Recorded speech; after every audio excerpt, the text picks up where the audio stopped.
मौलाना इलियास कादरी के लेटेस्ट बयान सुनने के लिए हमारे चैनल मौलाना इलियास कादरी बयान को सब्सक्राइब करें। शुक्रिया। कि सुबहान रब्बियल अज़ीम, सुबहान रब्बियल आला, ये तीन के बदले एक बार पढ़ ले। अत्तहियातु के बाद दुरूद इब्राहिम के बजाय अल्लाहुम्मा सल्ली अला मुहम्मदिन व आलिही कह ले। अब सलाम फिर दुआ भी अगर ना पढ़ना चाहे, जल्दी है नहीं पढ़ते, तो इसमें अपने क़ज़ा उम्री में ये रियायतें, फ़र्ज़ की तीसरी, चौथी और मगरिब की तीसरी में सूरतुल फातिहा के बजाय 3 मरतबा सुबहान अल्लाह कह ले। वितर की तीसरी रकात में दुआ कुनूत की जगह अल्लाह अकबर कहकर फ़कत एक बार या 3 बार रब्बि ग़फ़िरली कहे। एक बार से भी काम चल जाएगा, 3 बार कहेगा तो ज़्यादा बेहतर है। क़ज़ा नमाज क्या मकरू वक्त पढ़ सकते हैं? 3 औक़ात ऐसे ना, जैसे अभी सूरज अब असर का टाइम है, तो गुरूब आफ्ताब से 20 मिनट पहले कोई भी नमाज नहीं पढ़ सकते, क़ज़ा भी नहीं पढ़ सकते। हाँ, अदा आज की असर की नहीं पढ़ी तो पढ़ सकता है, वही उस असर की। और अगर बिला वजह इतना लेट किया तो गुनाहगार भी है, लेकिन पढ़ ले वरना क़ज़ा ही हो जाएगी। दूसरा वक्त है कि जब पहली किरण निकली, सूरज तुलू हुआ, इससे लेकर 20 से 25 मिनट का वक्फा होता ही है। 20 मिनट के अंदर अंदर जो मकरू वक्त है, इसमें भी नहीं पढ़ सकते, कोई सी नमाज नहीं पढ़ सकते, तो क़ज़ा भी नहीं पढ़ सकते। और तीसरा ये कि सूरज निस्फ़ो नार शरी, जिसको आमतौर पर ज़वाल कहते हैं, सूरज सर पे आता है, तो उसकी कोई उमूमन पौन घंटे के आसपास टाइम होता है, तो इसमें भी कोई नमाज नहीं पढ़ सकते, इसके अलावा पढ़ सकते हैं। जो अपनी क़ज़ा नमाजें ना पढ़े उसका क्या हुक्म है? जिस पर वाजिब है इस पर तो फौरन क़ज़ा नमाजें पढ़ना भी वाजिब है। अब अगर ताख़ीर करता है तो ये ताख़ीर का गुनाह कर रहा है, क़ज़ा जिस पर फ़र्ज बाकी है। इसलिए वो काम काज जो ज़रूरी होता है, खाना पीना सोना वगैरह, वो तो इंसान इस पे तो कंप्रोमाइज़ कैसे करेगा। तो इन चीज़ों के अलावा जो वक्त मिलता है वह उसमें नमाजें पढ़ा करे, तो बहुत वक्त मिलता है। ड्यूटी भी लेते अगर कितनी 8 घंटे की होती है, 16 घंटे आपके पास है। सोना कितना, सो के कितना सोएगा, तो जो इसकी ज़रूरत की नींद है वो भी पूरी कर ले। कितनी देर तक खाएगा भाई, तो चंद घंटे उसको मिल सकते हैं, निकालना चाहे तो क़ज़ा करता रहे। क़ज़ा नमाज बैठ के पढ़ सकते हैं?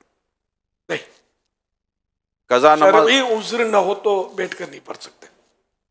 जो नमाज क़ज़ा हुई क्या उसी वक्त में उसका पढ़ना ज़रूरी है? नहीं, ये अपने अब उस क़ज़ा उम्री है किसी की, तो वो हिसाब लगा ले अपने कि मिसाल के तौर पर 10 साल की क़ज़ा है किसी पर, 10 साल की क़ज़ा में वो चाहे तो 10 साल की फजरें पढ़ ले, पहले 10 साल की ज़ोहर पढ़ ले, इस तरह पढ़ता रहे। या फिर ये कि 5-5 करके फजर, ज़ोहर, असर, मगरिब, इशा, फजर और वित्र भी पढ़ने होते हैं। इशा के फ़र्ज़ और वित्र ये सब क़ज़ा है। तो इस तरह या तो यूँ पहले सारी फजरें, ज़ोहरें, असर यूँ पढ़े, या फिर यूँ 5-5। लेकिन ये ज़रूरी नहीं कि जिस नमाज को क़ज़ा कर रहा है उसी नमाज में, जब फजर ही में फजर क़ज़ा हो सकती है, ज़ोहर ही में ज़ोहर क़ज़ा हो सकती है, ऐसा नहीं है। जुमा, ईद या तरावी छूट गई, नहीं पढ़ी, तो अब क्या करें? जुम्मा छूटा तो उसकी तो ज़ोहर अगर पढ़ी ही नहीं, बिल्कुल वक्त भी चला गया, तो ज़ोहर क़ज़ा करनी होगी, जानबूझ कर छोड़ा तौबा भी करनी होगी। और ईद और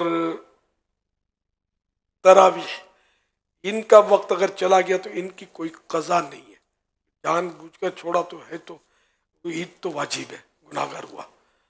तरावी बुरा किया, छोड़ा तो आदत कहीं छोड़ी, मतलब तो फिर तो गुनाहगार भी है। सुन्नतों की क़ज़ा करना ज़रूरी है? सुन्नत छूट गई किसी की जी, तो अब इसकी क़ज़ा नहीं है। फजर की सुन्नतों की यह है कि वो वही निस्फ़ुन नहार, सूरज सर पर सीध में आए, इससे पहले सूरज निकलने के 20 मिनट के बाद से लेकर सूरज सर पर आए, इस पूरे पीरियड में चाहे तो फजर की सुन्नत छुट्टी है तो पढ़ ले, ये मुस्तहब है, नहीं पढ़े तो अब ये कि वाजिब नहीं है, इस पर पढ़ लेनी चाहिए। आपने वितर का फरमाया, तो इसके अलावा कौन कौन सी नमाजें जिनकी कज़ा ज़रूरी है? वही 5 नमाजें, 4 ये फर्ज और एक वित्र, कुल यानी 6, इन मानों का 6 बनेंगी रोज की। लेकिन ये वित्र कोई अलग से नमाज नहीं है, ये ईशा की नमाज का हिस्सा ही है, क्योंकि 5 नमाजें कज़ा करनी है मगर वित्र। रोज़ की 20 रकातें हो जाती हैं जो जिनको क़ज़ाए उम्री के तौर पर हम अदा करते हैं। क्या काम ज़्यादा होने की सूरत में ज़ोहर और असर मिलाकर पढ़ लें? बहुत मसरूफ़ है, ज़ोहर नहीं पढ़ी तो असर के वक्त में ज़ोहर पढ़ ली, कज़ा का गुनाह मिलेगा। कज़ा नमाज की जगह को फिदिया वगैरह दे सकते हैं? नहीं। मौलाना इलियास कादरी के लेटेस्ट बयान सुनने के लिए हमारे चैनल मौलाना इलियास कादरी बयान को सब्सक्राइब करें। शुक्रिया।